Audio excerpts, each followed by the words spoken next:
आप सभी का एक बार फिर से यूके देवभूमि सरकारी जॉब तैयारी चैनल पे स्वागत है।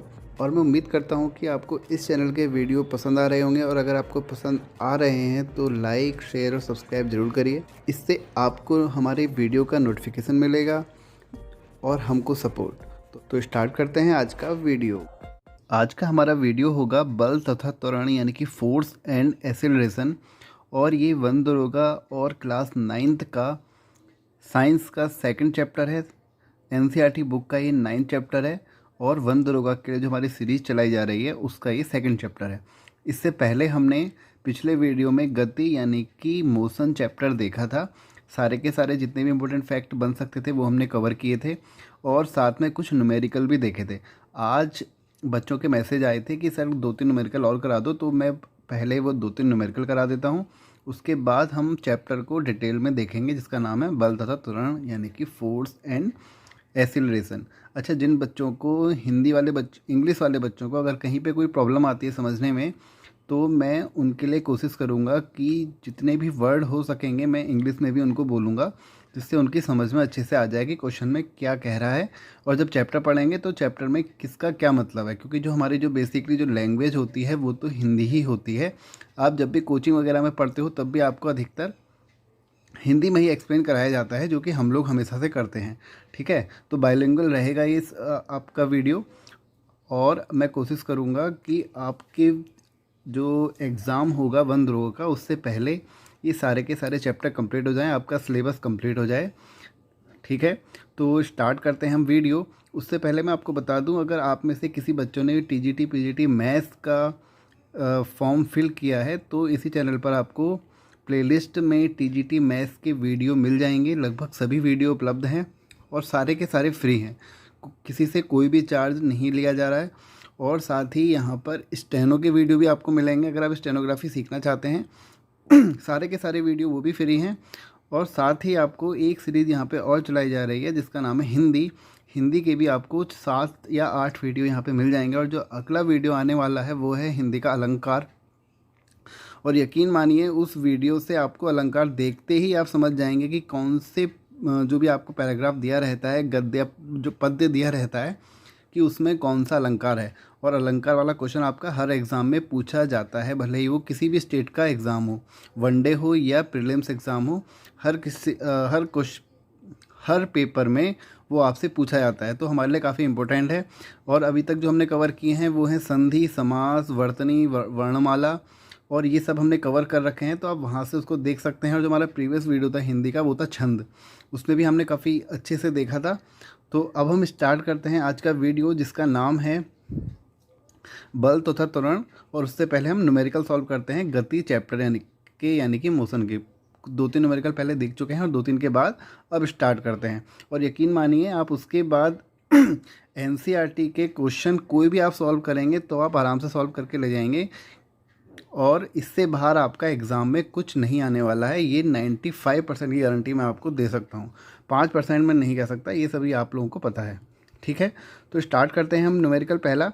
तो पहला न्यूमेरिकल यहाँ पे गिवन है हमको, एक वस्तु विरामावस्था से, यानी कि इंग्लिश वालों के लिए मैं बोल दूँ कि अगर कोई पार्टिकल हमारा रेस्ट में है तो रेस्ट से विरामावस्था से 5 सेंटीमीटर पर सेकंड स्क्वायर के एक समान त्वरण यानी कि यूनिफॉर्म एक्सीलरेशन से चलना प्रारंभ करती है। ठीक है, तो एक समान त्वरण से चलना प्रारंभ करती है। कितनी देर में वस्तु का वेग 50 सेंटीमीटर पर सेकंड हो जाएगा, यानी कि ये पूछ रहा है आपसे जो इसका वेलोसिटी है वो कितनी देर में इतना हो जाएगा। आपको यूनिट से भी समझ में आ रहा होगा कि अगर यहाँ पे सेकंड स्क्वायर होता तो ये क्या होता, त्वरण होता, लेकिन अगर सेकंड है सिर्फ तो यहाँ पे क्या होगा, ये वेग होगा। ठीक है, आपको, मुझे लगता है कि आपको यूनिट निकालना, मात्रक निकालना आता होगा।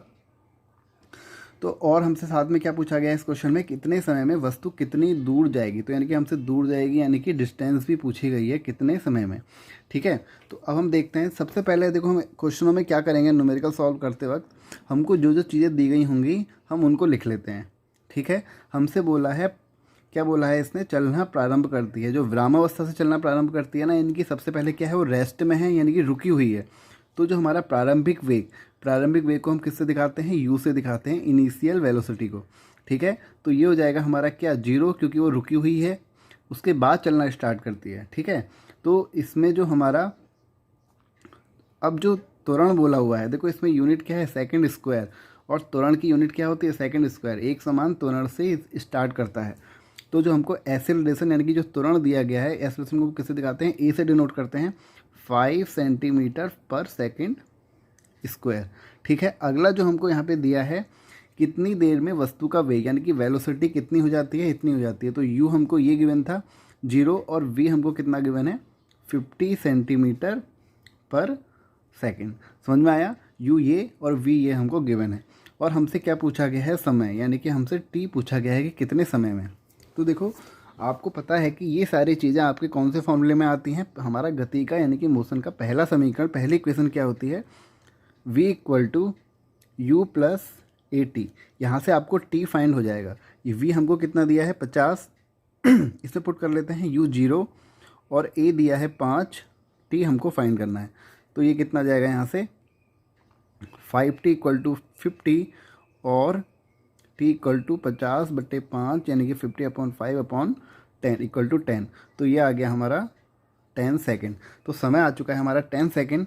अब क्या पूछा है, सेकंड पूछा गया है, वस्तु कितनी दूर, दूर यानी कि डिस्टेंस पूछी गई है। तो डिस्टेंस का भी हमारे पास एक फॉर्मूला होता है, कौन सा होता है, गति का द्वितीय समीकरण यानी कि लॉ ऑफ मोशन का सेकंड इक्वेशन क्या होती है, you t plus half a t square. S निकालना था, देखो हमको यू गिवन है क्वेश्चन में, कितना है 0, तो टी जितना भी दिया होगा वो 0 ही आएगा, उसको रहने दो। 1/2 इंटू ए कितना है हमारा 5, टी कितना है 10, तो 10 गुणा 10। ठीक है, इसको सॉल्व कर लो, 2 5 जा 10, 5 5 जा 25, 25 और इंटू 10 कितना 250 सेंटीमीटर। तो ये इसका आंसर हो गया। एक न्यूमेरिकल और देख लेते हैं, उसके बाद सेकंड चैप्टर स्टार्ट करते हैं, जहाँ से आपके अधिकतर क्वेश्चन एग्जाम में पूछे जाते हैं। ठीक है, सेकंड क्वेश्चन कहता है हमारा यहाँ पर, एक वस्तु विरामावस्था से चलकर अपने 8 सेकंड में 150 मीटर की दूरी तय करती है। तो क्या विरामावस्था यानी कि रेस्ट में है, पहले तो रेस्ट में है, तो हमारा प्रारंभिक वेग यानी कि u क्या हो जाएगा 0, और 8 सेकंड में, तो n हमको कितना दिया है, नंबर ऑफ सेकंड कितना 8 हमको दिया गया है, और दूरी डिस्टेंस कितनी दी गई है हमको, डिस्टेंस को हम यहाँ पे s से डिनोट करते हैं, तभी आपको समझ में प्रॉब्लम नहीं आएगी। तो ये है हमारा s इक्वल टू 150 मीटर। और हमसे क्या पूछा गया है, त्वरण क्या होता है हमारा, एक्सेलरेशन हमसे पूछा गया है। तो देखो अब हमको बताना है कि s इक्वल टू दूरी का फॉर्मूला हमको गिवन है 150, और वो किस में आता है हमारे, सारी चीज़ें जो u v ये सब की चीज़ें किस में आती हैं, हमारी सेकेंड फॉर्मूले में आती हैं गति के। तो s equal to u plus half, देखो आपने देखा होगा u t plus half a t square हमारा फॉर्मूला होता है, लेकिन जब भी आपसे बोलेगा nth सेकंड में, तब आपका फॉर्मूला क्या हो जाएगा, u प्लस हाफ, इसको ध्यान से देखना, हाफ a 2n-1, ये आपको फॉर्मूला याद रख लेना है। ठीक है, जब भी nth सेकंड में आपसे पूछे तो आपको यही फॉर्मूला अप्लाई करना है वहाँ पर, s equal to u plus half a 2n-1। ठीक है, तो हम इसमें क्या करते हैं, वैल्यू पुट कर लेते हैं। s हमको कितना गिवन है 150, u कितना गिवन है 0 प्लस हाफ, ए कितना गिवन है हमको, ए हमको निकालना है, तो 2n कितना गिवन है 8-1। तो जब हम इसको सॉल्व करेंगे तो ये कितना आ जाएगा, यहाँ से हमारा ये हो जाएगा, इससे मल्टीप्लाई 150 इंटू 2 कितना होता है 300 इक्वल टू, ये कितना हो जाएगा 8 दूना 16, 16 में से 1 गया 15, 15a। ठीक है, तो a इक्वल टू क्या आ जाएगा यहाँ से 300/15, यह आ जाएगा 20 मीटर पर सेकेंड स्क्वायर। तो देखा आपने, हमारा आंसर आ गया 20 मीटर पर सेकेंड स्क्वायर। अब हम चलते हैं, अगर आप बोलेंगे मैं और न्यूमेरिकल तभी कराऊंगा जब आप लोगों के कमेंट आएंगे, तभी मैं इसके आगे के न्यूमेरिकल कराऊंगा। वैसे आपके इतने न्यूमेरिकल भी इनफ हैं, अगर आप चाहेंगे तो और न्यूमेरिकल होंगे। ठीक है, अभी हम देखते हैं अगला चैप्टर, इसका नाम है बल तथा त्वरण, फोर्स एंड एक्सेलरेशन, क्लास 9 का 9th चैप्टर है ये। ठीक है, एनसीईआरटी बुक की मैं बात कर रहा हूँ। तो देखो सबसे पहले हम जानते हैं बल होता क्या है, यानी कि फोर्स क्या होता है। बल हमारा वह एक्सटर्नल फोर्स है, हिंदी वाले वह बाहरा कारक है, यानी कि वह एक्सटर्नल फैक्टर है जो वस्तु की रुकी हुई, अगर वस्तु रुकी हुई है, ठीक है, अथवा गति में यानी कि मोशन में है, तो उसकी उस अवस्था में उस पोजीशन में अगर वो परिवर्तन कर देता है यानी कि चेंजेस कर देता है या चेंजेस करने का प्रयास करता है। समझ में आया? यानी कि वह एक्सटर्नल फैक्टर जो वस्तु की रुकी हुई अथवा गति अवस्था में यानी कि मोशन में या परिवर्तन कर देता है या परिवर्तन करने का प्रयास करता है, तो वो क्या कहलाता है? हमारा बल। ठीक है, जैसे कि आपने देखा होगा, अगर आपको मैं एग्जांपल के हिसाब से समझाऊं कि अगर वस्तु आपकी रुकी हुई है, जैसे कि हम एक दीवार है, ठीक है, हमारी दीवार है, क्या वो रुकी हुई है, अगर हम उस पर फोर्स लगाते हैं, क्या करा हमने, दीवार पे हमने क्या करा, फोर्स लगाया, तो देखो दीवार क्या होगी हमारी, दीवार में कोई हमारे फ़र्क पड़ेगा, दीवार को कोई फ़र्क नहीं पड़ेगा, लेकिन हमने क्या करा, उसकी पोजीशन में चेंजेस करने का प्रयास किया। ठीक है, लेकिन वो परिवर्तन हुई या नहीं हुई इससे कोई फ़र्क नहीं पड़ता, लेकिन हमने बल लगाया उस पर। ठीक है, तो वो हमारा वहाँ पे क्या कहलाएगा, बल। जितना भी हम बल लगाएंगे, 10 न्यूटन का लगाएं, 20 न्यूटन का लगाएं, जो भी लगाएंगे वो हमारा कहलाएगा बल। या हम ऐसा कह सकते हैं जैसे कि अगर कोई चलती हुई गाड़ी है, अगर हम उसको कोशिश करेंगे कि यार हम इसको अपने हाथ से या किसी भी तरीके से हम इसको रोकें, तो वो नहीं रुकेगी, लेकिन हमारे द्वारा जो है बल लगाया गया, तो वस्तु की गति की अवस्था में परिवर्तन तो करने की कोशिश करी, लेकिन हमसे वो हुई नहीं। ठीक है, या अब अगर हम कहें एक मेज है, हम मेज को क्या कर रहे हैं, एक साइड से बल लगा रहे हैं, तो क्या होगी, मेज खिसकेगी, यानी कि वो पहले रुकी हुई थी, अब वो क्या होगी, गति में आ गई, तो हमने उसकी अवस्था में क्या कर दिया, उसकी परिवर्तन कर दिया, उसकी पोजीशन में हमने परिवर्तन कर दिया, चेंजेस कर दिया, तो वो कहलाता है हमारा बल, जिससे उसकी अवस्था में परिवर्तन होता है या परिवर्तन होने का प्रयास होता है। ठीक है, अब जानते हैं, देखो बल क्या होता है हमारा, फोर्स क्या होता है हमारा, वेक्टर क्वांटिटी होती है, यानी कि सदिश राशि होती है। तो इसका क्या मतलब है, क्योंकि हम क्या करते हैं वेक्टर को, तो वेक्टर क्वांटिटी में हमको साथ साथ किसकी ज़रूरत होती है, डायरेक्शन की। देखो हम जब भी बोलते हैं कि हम इस डायरेक्शन में फोर्स लगाएंगे, तो हम इसमें डायरेक्शन का क्या करते हैं, यूज़ करते हैं, तो इसलिए क्या होती है, सदिश यानी कि वेक्टर क्वांटिटी होती है। तो जो इसका मात्रक यानी कि जो इसका यूनिट होता है फोर्स का, वो होता है किलोग्राम मीटर पर सेकंड स्क्वायर। या इतना ना बोल के हम सिर्फ क्या बोल देते हैं, न्यूटन भी बोल देते हैं, जैसे कि मैंने बोला 10 न्यूटन, 20 न्यूटन। ठीक है, तो जो इसका फोर्स, जो इसका यूनिट होता है वो किलोग्राम मीटर पर सेकंड स्क्वायर होता है। ये भी आपसे क्वेश्चन में पूछा गया है, एग्जाम में ऐसा क्वेश्चन भी पूछा गया है। ठीक है, अब बात करते हैं हम, अच्छा बल का जो फॉर्मूला होता है वो क्या होता है, F=m×a। फोर्स को हम किससे डिनोट करते हैं, एफ से करते हैं। मास यानी कि द्रव्यमान, गुणा यानी कि मल्टीप्लाई, ए यानी कि acceleration. Force equal to mass into acceleration हमारा फॉर्मूला होता है, ये आपको याद रख लेना है। अब है हमारा संतुलित बल, जिसको हम बोलते हैं बैलेंस्ड फोर्स। देखो मैंने यहाँ डेफिनेशन नहीं लिखी है, क्योंकि मेरा यहाँ पे सिर्फ पढ़ाने का मकसद है, आपको सिर्फ एक्सप्लेन करना टॉपिक को। तो जब सभी बलों का परिणामी बल शून्य हो, यानी कि रिजल्टेंट जो आए वो क्या है, जीरो आए, सारे के सारे जितने भी फोर्सेस लगे हैं उनका, तो अगर वो जीरो आता है तो हम कह सकते हैं कि जो वह वस्तु है वो क्या है, एक बैलेंस पोजीशन में है। और हम उस पर कौन सा बल लगा रहे हैं, संतुलित बल लगा रहे हैं, बैलेंस फोर्स लगा रहे हैं, क्योंकि जो उसका रिजल्ट आ रहा है लास्ट में सारे फोर्सेस का, वो क्या आ रहा है, जीरो आ रहा है। जैसे कि अगर हम कहें, आपने देखा होगा रस्सा कस्सी का एक खेल होता है, उसमें क्या करते हैं, 2-3 बंदे इधर से पकड़ते हैं और 2-3 बंदे राइट साइड से पकड़ेंगे, 2-3 बंदे लेफ्ट और 2-3 बंदे राइट साइड से पकड़ेंगे और रस्सी को एक दूसरे की तरफ खींचते हैं। तो उससे क्या होता है हमारा, इसका मैं आपको एक पिक्चर भी दिखा देता हूँ, ये आपने देखा होगा। तो इसमें क्या होता है आपका, एक टीम ये है, एक टीम ये है, तो दोनों क्या कर रहे हैं, फोर्स लगा रहे हैं एक दूसरे की तरफ। लेकिन अगर संतुलित बल वो तब कहलाएगा जब रस्सी एक ही जगह पे रुकी हुई है, यानी कि ना तो इधर जा रही है ना इधर जा रही है। ठीक है, तब वो क्या कहलाएगा, संतुलित बल। और यहाँ पे सारे के सारे फोर्सेस का, यानी कि जो यहाँ से फोर्स लग रहा है और जो यहाँ से फोर्स लग रहा है, इनका फोर्स का जो रिजल्टेंट आएगा, परिणामी बल जो आएगा वो क्या आएगा, जीरो आएगा, तभी रस्सी एक ही जगह पर रुकी हुई है। समझ में आया?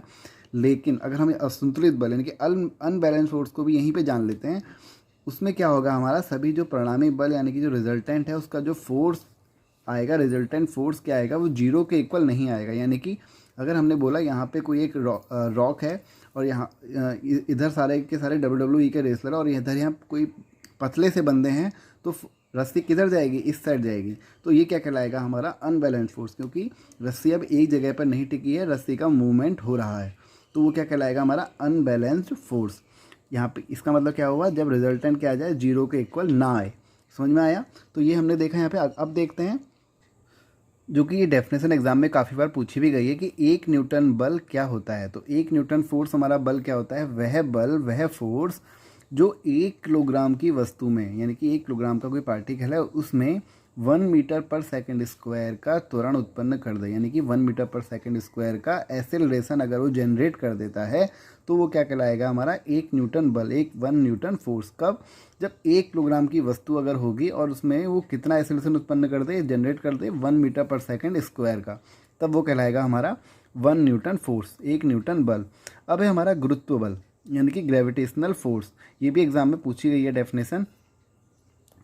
पृथ्वी जिस बल से किसी वस्तु को अपने केंद्र यानी कि अपने सेंटर की ओर खींचती है तो वह क्या कहलाता है? उसका गुरुत्व बल कहलाता है, यानी कि ग्रेविटेशनल फोर्स कहलाता है। क्या हमने क्या बोला? अगर पृथ्वी कभी किसी भी वस्तु को जिस फोर्स से अपने सेंटर की, अपने केंद्र की ओर आकर्षित करती है, खींचती है, तो उसको हम क्या बोलते हैं? गुरुत्व बल, ग्रेविटेशनल फोर्स कहते हैं। जैसे कि आपने देखा होगा कभी भी अगर आप कोई भी बॉल ऊपर को फेंकेंगे तो वो लास्ट में नीचे को वापस आ जाती है। अगर आप उसको प्लेन वेग यानी कि 11.2 जो इसकी स्पीड होती है, अगर आप उससे उसको ना खींचें तो ना फेंकें तो, समझ में आया? यानी कि अगर आप किसी भी वस्तु को नॉर्मली अगर हम फेंकेंगे बॉल को तो वापस वो ज़मीन पर आएगी, तो वो किस वजह से आती है? ग्रेविटेशनल फोर्स की वजह से ही वापस आती है। या दूसरा एग्जाम्पल जो कि हम खुद हैं कि अगर हम एक जगह पे खड़े हैं तो हम किस की वजह से खड़े हैं? गुरुत्व बल यानी कि ग्रेविटेशनल फोर्स की वजह से ही खड़े हैं। वरना आपने देखा होगा चंद्रमा पे क्या होते हैं, लोग खड़े नहीं हो पाते हैं क्योंकि वो हवा में तैरते हैं। वहाँ पे क्यों नहीं खड़े हो पाते हैं? क्योंकि वहाँ पे ग्रेविटेशनल फोर्स नहीं होता है। ठीक है, वहाँ पे क्या नहीं होता? ग्रेविटेशनल फोर्स नहीं होता है। और एक बात और जो कि बच्चों के मन में थोड़ा कन्फ्यूज़न रहता है, अगर क्योंकि ये क्वेश्चन एग्जाम में बहुत बहुत बार पूछा गया है, जो है हमारा कि अगर किसी वस्तु का द्रव्यमान, किसी पार्टिकल का मास अगर पृथ्वी पर 50 किलो है, ठीक है, पृथ्वी पर 50 किलो है या एग्जाम्पल के लिए भी 50 किलो है, तो हम चंद्रमा पर अगर उस वस्तु को लेके जाएं तो उसका मास कितना होगा? ठीक है, तो आपका आंसर क्या होगा? कुछ बच्चे यहाँ पे बोलेंगे 50/6, जो कि हमारा गलत है क्योंकि हमने यहाँ पे मास की बात करी है। और जो मास हमारा पृथ्वी पर, और भले ही वो चंद्रमा पर ले आएँ या मंगल ग्रह पर ले आएँ, कहीं भी ले जाएँ, जो मास होता है वो हमारा चेंज नहीं होता, यानी कि वो भी हमारा कितना ही रहेगा? 50 kg ही रहेगा, यानी कि जो पहले था वही रहेगा हमारा। क्यों? क्योंकि मास हमारा कहीं भी चेंज नहीं होता। ठीक है, कौन चेंज होता है? भार, द्रव्यमान चेंज होता है, क्योंकि उसमें हम mg बोलते हैं उसको, क्योंकि उसमें हमारा ग्रेविटेशनल फोर्स जो होता है वो इंक्लूड हो जाता है। समझ में आया? तो गुरुत्व बल हमने देखा, पृथ्वी जिस बल से किसी वस्तु को अपने केंद्र की ओर खींचती है वो क्या कहलाता है? उसका ग्रेविटेशनल फोर्स कहलाता है। ठीक है, अब हम जानते हैं जैसे, अच्छा इसका एक एग्जांपल और है कि जो पृथ्वी पर जो वायुमंडल की जो उपस्थिति है, यानी कि जो हमारा एनवायरनमेंट में वायुमंडल है वो किस वजह से है? वो भी हमारे गुरुत्व बल के कारण ही होता है। ठीक है, अब जानते हैं हम अगला इम्पोर्टेंट पॉइंट जो कि हमारा न्यूटन के गति का फर्स्ट लॉ। देखो ये सभी ने पढ़ा होगा, सभी को पता होगा इसके बारे में, ऐसा कुछ खास इसमें है नहीं। इसको हम क्या बोलते हैं? और न्यूटन के गति का फर्स्ट लॉ को हम क्या बोलते हैं? गैलीलियो का जड़त्व का नियम। जड़त्व को क्या बोलते हैं? इनर्शिया। तो इनर्शिया लॉ किसका है? गैलीलियो का है। इसको भी ये बोला जाता है। तो ये क्या कहता है? जल्दी से मैं एक बार इसकी डेफिनेशन पढ़ देता हूँ। मैंने इसकी डेफिनेशन में चेंजेस अपनी भाषा में इसलिए नहीं किया क्योंकि कुछ बच्चों ने ये इसी फॉर्म में पढ़ा होगा, तो उनका रिवीजन के लिए अच्छा रहेगा। ठीक है, जब कोई वस्तु विरामावस्था में है तो वह विरामावस्था में रहेगी, और यदि वह सरल रेखा में एक समान वेग से चल रही है तो वह उसी प्रकार चलती रहेगी जब तक कि उस पर कोई भारा बल ना लगाया जाए। अगर मैं आपको उसको समझाऊं तो कहने का मतलब यहाँ पे ये है कि अगर कोई वस्तु रुकी हुई है तो वह रुकी हुई ही रहेगी जब तक कि हम उस पर कोई बाहर से फोर्स ना लगाएं, जब तक कि हम उस पर कोई बाहर से फोर्स ना लगाएं। ठीक है, या अगर वो चल रही है तो वो चलती ही रहेगी। कब तक? जब तक कि हम उस पर कोई बाहरा फोर्स यानी कि एक्सटर्नल फोर्स ना लगाएं। ठीक है, समझ में आया? ठीक है, अब हम बात करते हैं न्यूटन के सेकेंड लॉ की, जो कि हमारा F = m × a, जो कि मैं ऊपर एक्सप्लेन भी कर चुका हूँ। फोर्स इक्वल टू क्या होता है? मास × एक्सेलरेशन। ठीक है, अब बात करते हैं थर्ड लॉ की, जो कि है हमारा प्रत्येक क्रिया की उसके बराबर परंतु विपरीत दिशा में प्रतिक्रिया होती है। इसको क्या बोलते हैं? एक्शन रिएक्शन लॉ भी बोला जाता है। अगर आप इसको नॉर्मल एग्जांपल से समझें, अगर आप आपके घर में आप 2 भाई है, 2 बहन है, आप आपस में भाई बहन हैं, तो आपने जैसे ही उसके गाल पे थप्पड़ मारा, दूसरे ने भी आपके तुरंत उसी गाल पर वो भी आपके थप्पड़ रस देगा या रस देगी। ठीक है, तो क्या होगा? तुरंत आपने एक्शन किया, तुरंत आपने उसने आपके सामने उसका रिएक्शन पेश करा। ठीक है, अगर आप इसको साइंस की लैंग्वेज में एग्जांपल समझेंगे तो जैसे कि हमारी जो बंदूक, जब हम बंदूक से गोले चलाते हैं तो बंदूक को क्या करता है? जितना झटका आगे की साइड लगता है उतना ही झटका हमारा पीछे की साइड भी लगता है। तो वो कौन सा लॉ शो करती है वहाँ पर? एक्शन रिएक्शन का लॉ शो करती है। ठीक है, अब बात करते हैं जड़त्व। देखो जड़त्व से ही समझ में आ रहा है, वैसे तो इसका हिंदी वर्ड से कि कोई चीज़ जड़ चुकी है, एक ही जगह पे जम चुकी है। ठीक है, इनर्शिया बोला जाता है इसे इंग्लिश में। अवस्था बदल पाने की असमर्थता, अगर कोई वस्तु आपकी रुकी हुई है तो वो चाहती है कि वो रुकी हुई रहे। जैसे कि अगर आप कुछ बैठे हैं, अगर आपसे किसी काम करने के लिए कहा जाए तो आप उसको आलस करेंगे, आप करने की कोशिश नहीं करेंगे, आपका मन क्या करेगा, वैसे के जैसे हैं वैसे ही बैठे रहें। तो वो हमारा क्या होता है, इनर्शिया होता है, यानी कि अवस्था बदल पाने की असमर्थता। हम नहीं चाहते अपनी पोजीशन को चेंज करना।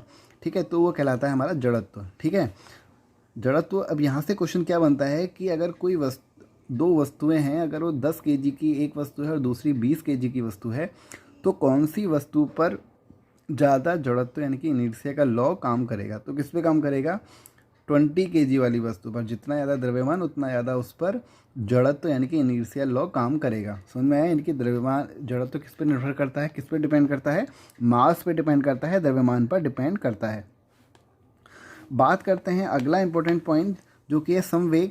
देखो हम इसके न्यूमेरिकल भी देखेंगे। संवेग वो है हमारा मोमेंटम बोला जाता है इसे इंग्लिश में, P = m/v। ठीक है, P = m/v। संवेग को P से डिनोट करते हैं। अगर यहाँ पे डेल्टा P लिख देंगे तो हम उसको क्या होगा, हमारा आवेग होगा यानी कि इम्पल्स। तो P = P क्या हमने यहाँ पे वेक्टर से डिनोट करा है, तो उसका क्या मतलब है कि वेक्टर क्वांटिटी है, इसकी कोई ना कोई डायरेक्शन होगी। तो P = m/v। v क्या है हमारा यहाँ पे, वेलोसिटी। ठीक है, तो अब एक चीज़ यहाँ से और सीखते हैं कि संवेग परिवर्तन की दर लगाए गए बाहरा बल के बराबर होती है। क्या मतलब है यहाँ पर, जो मोमेंटम में जो चेंज होता है रेट के साथ यानी कि दर के साथ, दर क्या मतलब होता है, समय के साथ अगर कोई परिवर्तन हो रहा है तो वो एक्सटर्नल फोर्स के बराबर होता है। यानी कि बल F = क्या हो जाएगा यहाँ पे, M = ये फॉर्मूला आपको रट लेना है, न्यूमेरिकल में काम आएगा। तो mv - u/t, या हम इसको क्या बोल सकते हैं, m ΔV/t, यानी कि v में यानी कि वेलोसिटी में कुछ चेंजेस के साथ अगर हम मल्टीप्लाई m के साथ करें और डिवाइड t से कर दें तो वो क्या कहलाएगा, हमारा संवेग परिवर्तन की दर, यानी कि क्या कहलाएगा, जो मोमेंटम में उसके जो रेट है उसके अकॉर्डिंग ये कहलाएगा। ठीक है, अब बात करते हैं आवेग यानी कि इम्पल्स की। इम्पल्स क्या कहता है, वो कहता है हमारा डेल्टा P = F × t, और ये किसके बराबर होता है, mv - u, यानी कि हम इसको क्या लिख सकते हैं, m ΔV। ठीक है, ये हमारा F क्या है यहाँ पे, फोर्स, और T क्या है हमारा यहाँ पे टाइम। डेल्टा F क्या है, आवेग को हम डेल्टा F से P से डिनोट करते हैं।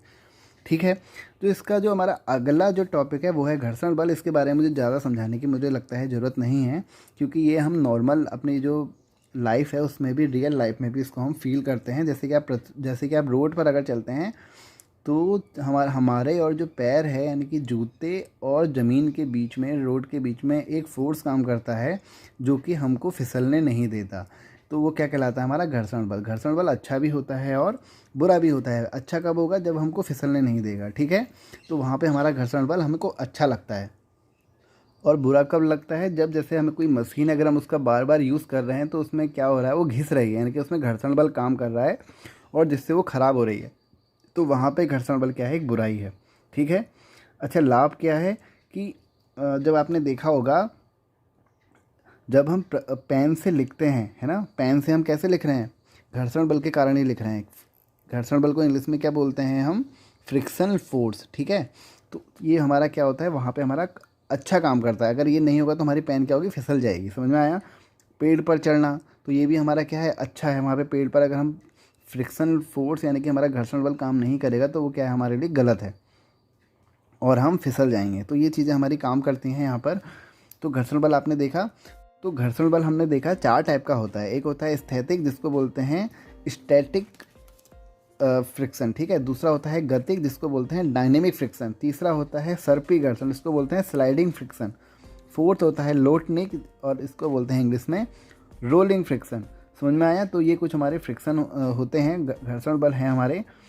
ठीक है, इस चैप्टर में इतना ही है, बाकी हम इसके न्यूमेरिकल करेंगे जिससे कि आपके टॉपिक क्लियर होगा। एक दो न्यूमेरिकल अभी देख लेते हैं, बाकी हम कल देखेंगे। तो हमारे यहाँ पे पहला एग्जाम्पल है, एनसीईआरटी का ही एग्जाम्पल है।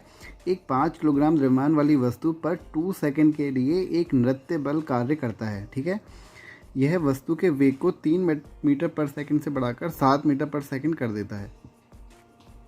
लगाए गए बल की मात्रा हमको बतानी है, और दूसरा क्वेश्चन यहाँ पे क्या पूछ रहा है, यदि इस बल पर 5 सेकंड का बल आरोपित किया जाए 5 सेकंड के लिए, यदि इस बल को 5 सेकंड के लिए आरोपित किया जाए तो वस्तु का हमें अंतिम वेग प्राप्त करना है। ठीक है, देखो जो हमारे फॉर्मूला है जो हमको दिया हुआ है वो हमने लिख लिया यहाँ पे, u equal to 3 metre per second, v equal to 7, u क्या हमारा प्रारंभिक वेग यानी कि इनिशियल वेलोसिटी हमको क्या है 3 दिया गया था यहाँ पे, और v हमको 7 जो कि बाद वाला ये है अंतिम वेग जिसको बोला जाता है, और हमको टाइम दिया गया है 2 सेकंड का, और m हमको यानी कि मास द्रव्यमान जो दिया गया है वो है 5 kg। ठीक है, अगर आप इसको इस तरीके से नहीं भी करेंगे तो आप कुछ ऐसा कर सकते हैं यहाँ पर, जैसे कि देखो आपको फोर्स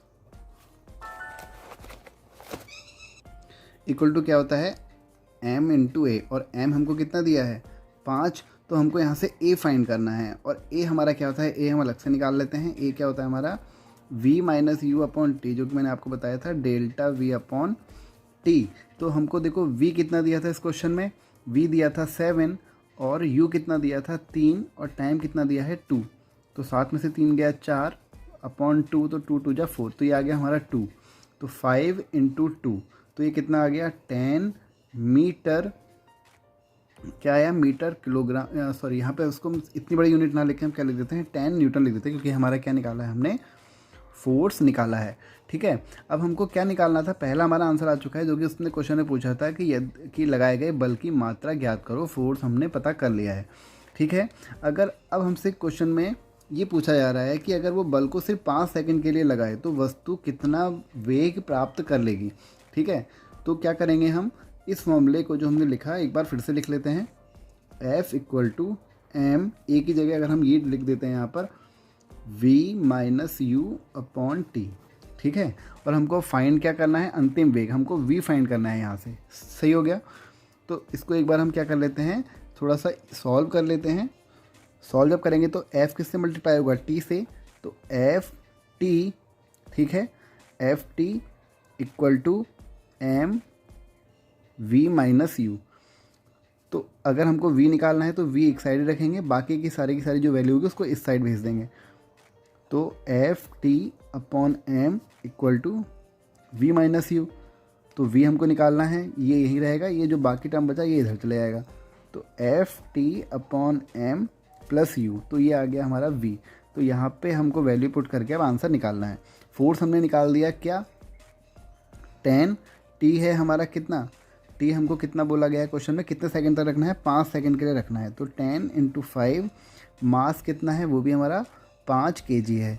ठीक है, प्लस u कितना है हमको, क्वेश्चन में कितना गिवन था, वो था हमको 3, तो इसको सॉल्व कर लो, 10 इन 5 से 5 गया, 10 प्लस 3 कितना आ गया 13 मीटर पर सेकंड, तो ये इसका आंसर यहाँ पे आ गया। ठीक है, अब देखते हैं अगला क्वेश्चन, तो अगर आप बोलेंगे तब मैं अगला न्यूमेरिकल और सॉल्व करा दूंगा, वरना हम अगला चैप्टर देखेंगे और उसी चैप्टर में जब हम करेंगे तो उससे पहले 1-2 न्यूमेरिकल और सॉल्व कर लेंगे। तो अगर आपको लग रहा हो कि हमारी सीरीज़ यानी कि जो बैच हम पढ़ाने की कोशिश कर रहे हैं वन दुर्गा के लिए, अगर वो सही चल रहा है, आपको लग रहा है कि आपको उससे अगर फ़ायदा होगा या हो रहा है, तो वीडियो को लाइक करके ज़रूर बताइए या कमेंट सेक्शन में कमेंट करिए, और पहली बार अगर चैनल पर आएँ तो चैनल को सब्सक्राइब करिए। तो बस, थैंक यू आज के लिए।